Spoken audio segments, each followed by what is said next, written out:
Okay, here we go. So, first thing off the top. You're doing it wrong. You're holding your phone like this. Landscape. No more landscape, no more portrait video, landscape always. Now I know a lot of phones are now starting to get built so that they have 2 cameras at the top. They're a little bit better at getting like landscape, even though you're holding it like this. Still, the best practice is to hold it in landscape. With both of your hands. This was $1,000, or nearabouts, right? When I bought this new, it was a Note 8. I paid for the whole thing all at once. Instead of doing payment plans, it was $1,000. Freaking love this phone. It's a Note 8. What was that, 2016? Still good. And so the first thing to do is hold it in landscape with both your hands. Right? You're recording me, right? You're recording me. I'm gonna keep talking at you too. So landscape. Landscape. No more vertical video. 2 hands. Right? Because that thing costs money. All right. So you got that. Landscape, 2 hands. 2 hands. Both hands on. Not 1 hand, 2 hands. Don't drop your phone. I wince every time I see someone drop one of these. And then, at some point, like next Monday, I'm going to give you one of these. Don't drop my cameras. That's like $200. And I will make you pay for it. And because you'll be recording, when you drop it, I know who dropped it. Rest of your tummy. And, you know, you won't get kicked out of school, but you have to buy me another camera. I don't want to have to make you buy me another camera. It sucks. So, landscape, 2 hands. That won't be much different from how you hold this. Next, when you're getting video, one of the things is you don't want to have your arms free floating. You're a dynamic creature. I'm a dynamic creature, but I'm doing it on purpose right now. I'm gesticulating a lot at you, wildly, probably because I'm Italian, but also because I'm trying to give you something to record. So, as I move around, if you have your arms out, you're going to be bouncy. You don't want that, do you, right? We have all watched online videos. We all have. It's been around for years. It's been around since you were a child. It's been around since I was in college, right? People who record like this, and they record stuff, and you watch it, and you're like, oh, I'm getting car sick just watching this movie, right? It's because they weren't doing this. That's why you hold it like this, and you get your elbows in. Right? I'm trying to take the bounce out of it. I'm trying to remove any of that extraneous bounciness that humans are. Remember, you're a bunch of bones made out of calcium. That's metal. You're a bunch of metal bones held together with rubber bands. That's all you are. Plastic bags full of water with an internal structure of metal and rubber bands. You're bouncy. And on top of it, you're kinesiology students. So you inherently are very ADD-esque. You you want to touch things, you want to move. You don't want to sit there in front of the computer. You don't want to. You don't like that. That's the character of a kinesiology student.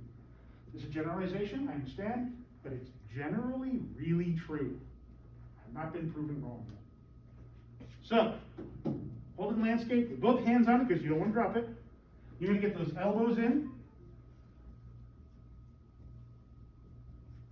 Right? Now some of you have started to notice as soon as you got your elbows in, you started doing the right thing. Holding landscape, you got your elbows in, and you're turning with your core. Right? You're not shifting around. You're not doing this. You kind of brought those in. It made you kind of tighten up. So now you're turning with your core. That's great.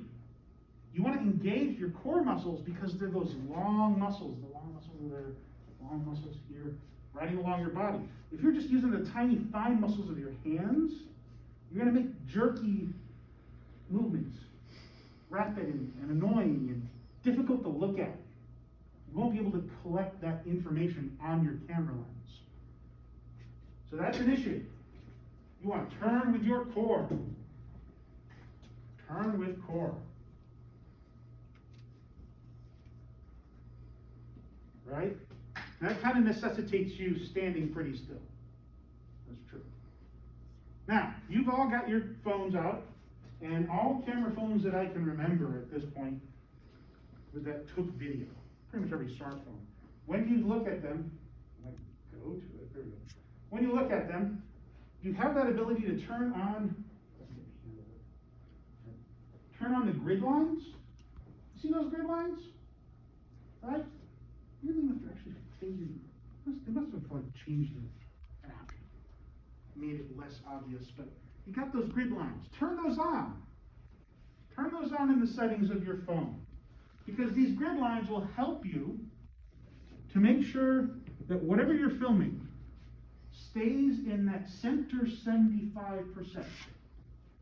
We want to keep everybody that we want to film, anything that we're trying to get recorded on video. You want it to stay in that kind of center block. This one's set up for 9. I know some of them can have 16 blocks instead of just 9. That's even better. It doesn't show up on the video, so like it doesn't hurt you to have them on. But it really, really, really helps. And I went through all of the cameras and turned that on these as well. So we want to try and keep whatever our subject is, a person, you know, your dog, your cat, your nephew, whatever. You want to keep them in that center 75, because that's where the phone, the camera, the really nice cameras, that's where their focal area is. That's where whatever you're recording will come in the most crisp and clean and visual. You can see it. That's where it is.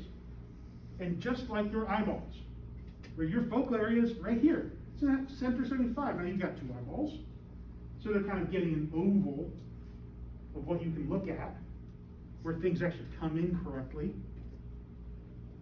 regardless of stats, glasses, and contacts. Still the best area is here, right? Your peripheral kind of sucks. And on cameras and stuff, they are built just like your eyeballs. They're round lenses. They have the same thing your eyes have, where stuff that gets off to the side has this fish eye lens property to it, because of the distortion of the light coming through your eyeballs, coming through the lens.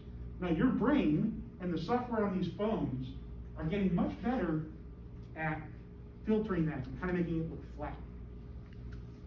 Right? We do that naturally. The phone has to be programmed for it. But that doesn't mean it's the best it can be.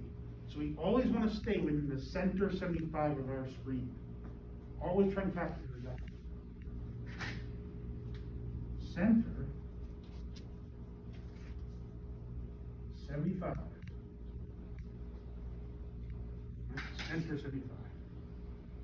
Okay, the last tricks. Last couple tricks. Getting good video. It's becoming a tripod. If you're not going to buy a tripod, especially for your phone, probably not going to buy one. Maybe you'll buy a discount, whatever. But at the same time, you're not going to buy a tripod and carry it around with your phone.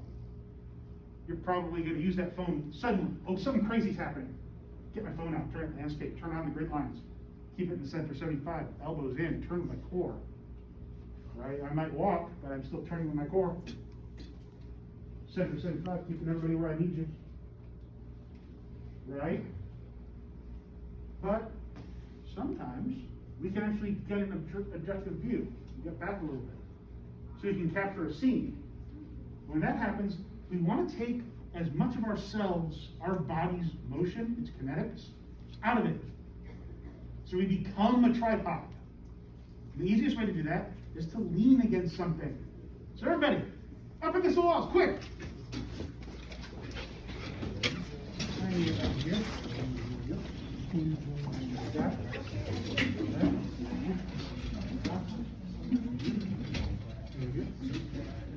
Put my back against it.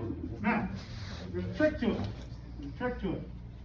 Right? To get as much of your body weight out of this system, where your elbows and your arms and you're moving like that, your core. We want to try to take as much weight off as possible. So, oftentimes it is best if you get up against the wall, you can take your foot that's against the wall, nice and close. You're on the side, hip in, the other foot out. 3 points of contact. We'll do it against the other way. And go over here. Right? I'm getting my left foot up against the door, put my shoulder in the door, right foot's out. 3 points. Tripod. Right? It's letting me take all my weight out. Go up against the chalk or marker board here. 1 foot forward, 1 foot's back. My butt up against the board. My shoulders are there too. But I've taken all my weight and I'm putting it into the wall. Hopefully I'm not getting any marker on my sweater. Right? But again, right, this allows me to become a tripod. I take all of my body's bounciness, wiggliness, I'm going to put it into the wall. And I'm going to let this sit nice and stable. That's a good one. If I can't get up against something, I might go into horse stance. You've done yoga. I have done yoga. Right. Horse stance is the one where you get your feet under your shoulders, that far apart. You bend your knees slightly. You engage your quads. Right? And you sit back a little bit. Now, not full horse stance really like that, but like just a little bit of horse stance. Again, I'm using the large muscles so that I'm not wiggly. Because if I lock my knees, I bounce. We all do. You might feel fine, but like you're very bouncy up and down when you lock your knees. You get in a horse stance, you're using the shock absorption of your long muscles. Your glutes, quads, hold your core, your elbows are in, keeps you nice and taut, allows you to turn. But what if you're in a classroom and you've got a desk? Oh, great. Let's use the desk. Quick, get back to your desk. Go.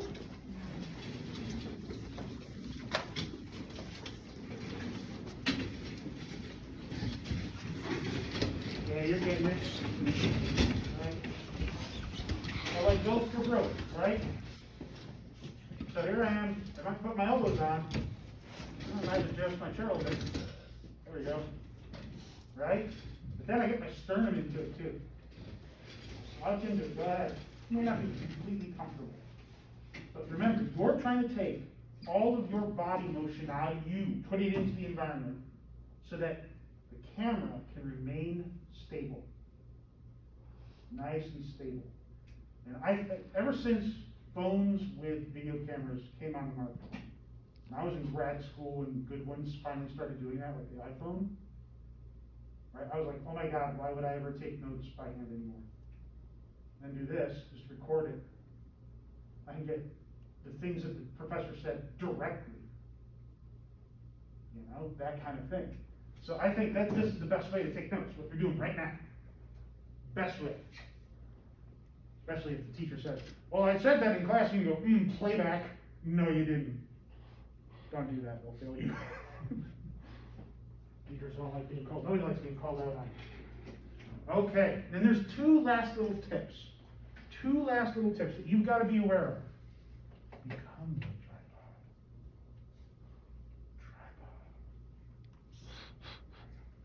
The last two tips right here are light and sound. Light and sound. Now, with light, this light is perfect.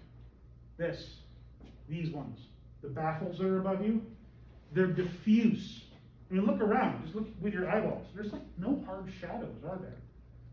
Even under the desk, it's not like darkness. Yeah, it's kind of a little bit dimmer, that's all. And my own shadow is very diffuse, barely there. Right, that's perfect. Most video and photography is done in this mode because it works the best. However, we also find things like going outside. And when you do that, this is the kind of light that you get. This thing. There's the eye of God up there blaring down at you with very directional light. Right? It's just doing that. Right? Big, strong, dark shadows. Then your subjects are all washed out because they're so bright, but this is behind them is so dark. Right? That screws with your phone. That will screw with these cameras for sure. So that's another consideration. Now, you're doing the right thing right now with it because that bright point light source is behind you. You never want to be facing into it. You never want to face into the sun with your phone or a camera, because it'll completely destroy the image. Just blare it away. Nothing left of it. You always want to try and be as diffuse as possible. This is why if you ever watch shows or whatever, and they do an outside scene, it's always on an overcast day. It's never on a really sunny day. Unless that's the point. They're trying to make the point. It's bright and hot out here. Do it on a sunny day. Otherwise, they do it on a cloudy day because it makes the light diffuse. Okay, that's light for you. And then finally, sound. Now with these cameras, with these digital cameras, the microphone is sort of pointing the same direction as the lens is. It's usually right on top of it, in fact. So generally speaking, it's pretty good. It's going to get what's over there, wherever you're pointing the camera. However, with your phone, the microphone's just the microphone. It's the one that you use when you're talking, right? So it's really designed to pick up your breath. So that's always an issue too. When you're using a camera, you might have more control over where the sound is coming from, but you do need to know it's going to get in there, and it can really screw with you. It can really screw with how you're recording stuff. With your phone, you've got to be careful and try and keep it away from your face. Or even, like, I know that this is where the microphone is on my phone.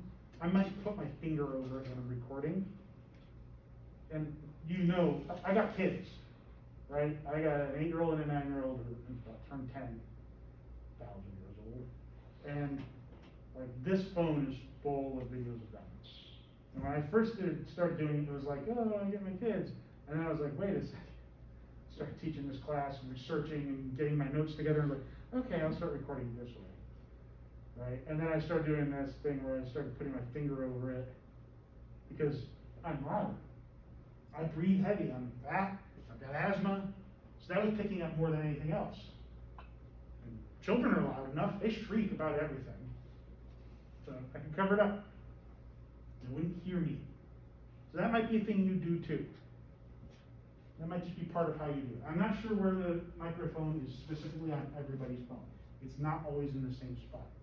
Though I think a generation of iPhones, within one generation of it, it's always in the same spot.